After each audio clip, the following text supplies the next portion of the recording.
ఇవ్వగా 100 సంవత్సరాలకి ఇచ్చాడు. ఎవరిని? ఇస్సాకుని.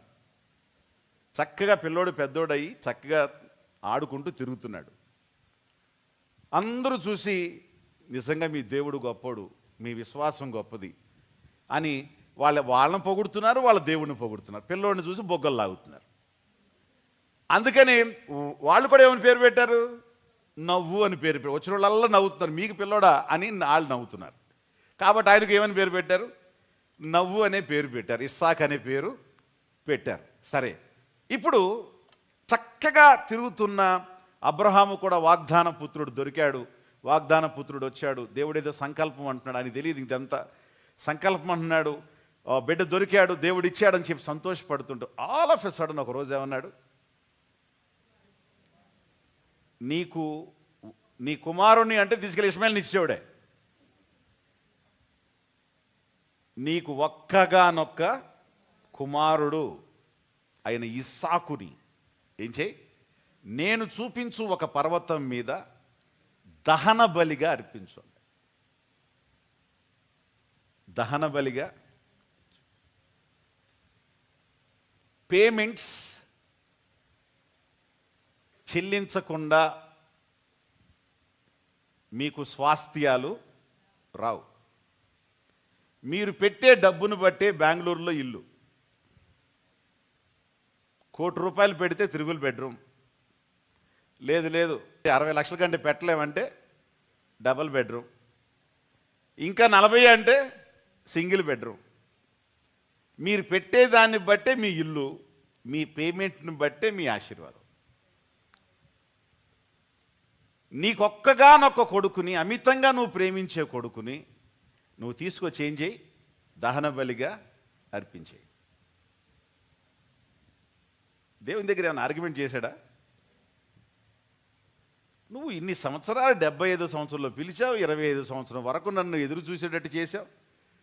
ఇష్మాయిల్ నన్ను చూసుకో అని చెప్పి అంటాను, అది కాదన్నావు. సరే ఏదో ఇచ్చావు, ఇచ్చిన తర్వాత ఏదో నా సంకల్పం అన్నావు, ప్రణాళిక అన్నావు, ఏర్పాటు అన్నావు, నీ ప్రజలు ఎట్లుంటారని చెప్పన్నావు. మరి ఈయన చచ్చిపోతే ఏంటి పరిస్థితి అని అసలు దేవుణ్ణి ప్రశ్నించలా, అస్సలు ప్రశ్నించలా. ఒక ప్రక్కన అమితమైన ప్రేమ, అమితమైన అభిమానం. యంగ్ ఏజ్లో పుట్టినటువంటి పిల్లల కంటే కాస్త వయసు వచ్చిన తర్వాత పుట్టిన పిల్లల మీద ఎక్కువ ఉంటుంది ప్రేమ. తెలుసా మీకు? యంగ్ ఏజ్లో ఒక 21 years పుట్టాడు అనుకో, పుట్టాడు అంటే అనుకుంటావు. ఏదో 40 ఏళ్ళకి పుట్టడానికి ఎవడన్నా లేక పుట్టాడు అనుకోండి, ఆడి మీద మామూలు కింద పెట్టరు అసలు అండి. ఇప్పుడు అబ్రహాంకి పుట్టింది ఎప్పుడు? 100. అసలు ఎట్లా ఇస్తాడు? అసలు ఆలోచన కూడా ఎట్లా వస్తుంది?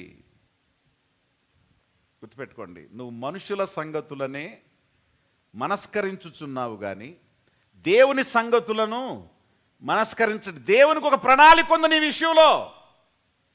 అదేమిటి అనంటే, నీ కొడుకుని నువ్వు దహన బలిగా దేవునికి ఇవ్వగలిగితే నిన్ను జనములకు తండ్రిగా చేయాలని ఆయన యొక్క ప్లాన్.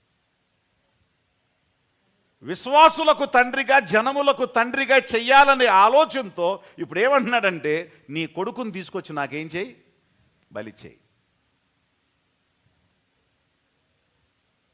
సంకోచించకుండా షారాకి చెప్తే పిల్లోడిని ఎక్కడో దాచేస్తుంది, పట్టుకుని తీసుకుని వాళ్ళింటికి పారిపోద్ది, కనపడకుండా వెళ్ళిపోద్దని షారాకు కూడా చెప్పకుండా ఇద్దరం వెళ్ళి కాసేపు అటు ఊరెంబడి తిరిగి వస్తామని చెప్పని పిల్లోడిని తీసుకొని, పిల్లోడికి కూడా పర్వతం మీదకి వెళ్ళి కాళ్ళు కట్టేసేంత వరకు కూడా పిల్లోడికి చెప్పాలి, నానా అగ్ని సిద్ధంగా ఉంది, కట్టెలు రెడీగా ఉన్నాయి, బలి పశువేది అని అంటే యెహోవాయే చూసుకుంటాడు అన్నాడు.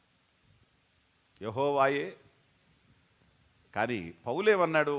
విశ్వాస వీరుల యొక్క జాబితాలో అవసరమైతే దేవుడు బుగ్గు చేసేసిన తర్వాత, బూడిదైపోయిన తర్వాత, బూడిదలో నుండి కూడా నా దేవుడు నా కుమారుణ్ణి లేపుతాడు అనే విశ్వాసం ఆయన ఉంచాడు. కాబట్టే ఆయన ఇవ్వగలిగాడు.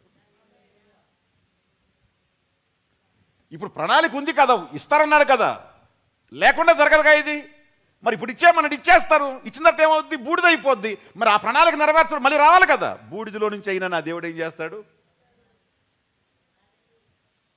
చెప్పండి, అయ్యాడా ఇప్పుడు? విశ్వాసులకు తండ్రి అయ్యాడా? ఆ? ధనవంతుడు నరకంలోంచి పాతాళం చూస్తే ఎక్కడున్నాడు ఈయన? ఆయన ఆయన పరదైషులో చక్కగా కూర్చుని ఆయన ప్రక్కన ఇంకోడు కూర్చొని ఉన్నాడంట. ఆయన కూర్చొని ఉన్నాడు. ఆయన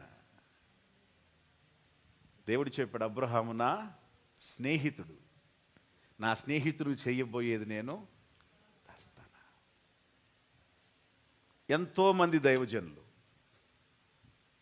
వాళ్ళ సొంత కుటుంబాలని, రక్త సంబంధుల్ని ప్రభువు కోసం ఉపేక్షించిన వాళ్ళు. సాధు సుందర్ సింగ్ తల్లి తండ్రే తిన్నానా ఇంకొక 4 ముక్కలు వేసుకో అని చెప్పి విషం కలిపి పెట్టారు. భక్త సింగ్ గారు తల్లి తండ్రి అంగీకరించలా. ఎట్టి పరిస్థితుల్లో యేసుని నమ్మద్దు, ఆ ఇంగ్లాండ్లోనే వదిలొచ్చేసేయి చెప్పాడు. అవసరమైతే మిమ్మల్ని వదులుతారు కానీ ప్రభువు మాత్రం వదలను. వదలకుండా తల్లిదండ్రులనే నమ్ముకున్నట్లయితే ఇన్ని సంఘాలు వచ్చాయా? చెప్పండి ఒకసారి.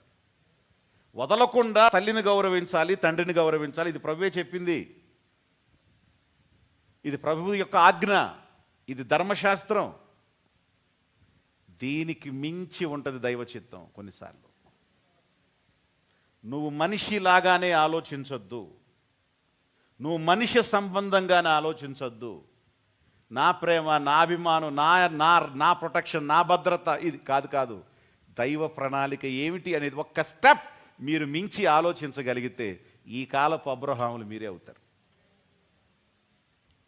ఈ కాలపు విశ్వాస వీరులు మీరే అవుతారు. కాబట్టి మనకుండే బంధాలు మనకుంటాయి, కానీ దైవ ప్రణాళిక ఏమిటి అనేది ఒక్కసారి జాగ్రత్తగా మనం ఆలకించండి. దేవునికి స్తోత్రం. హల్లెలూయా.